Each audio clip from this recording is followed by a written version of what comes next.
Yes, congratulations for achieving 1 million safe hours. You know, numbers are statistics, but it's not about numbers, it's about people and ensure safe. Yeah, every person puts 10 hours in a day that achieves the 1 million, but without the people, we can't achieve it.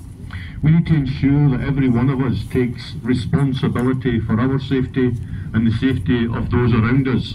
And it's only by doing that and being key in our belief in safety that we'll continue to achieve milestones such as this.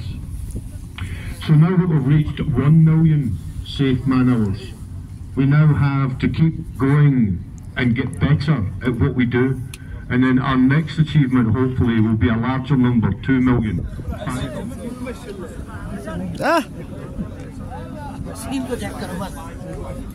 أبو أحمد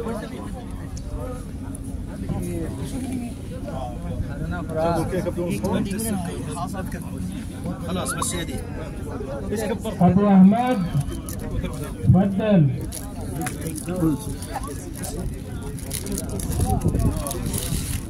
تفضل يا عماد يا عماد سفتي مين سفتي هنا يا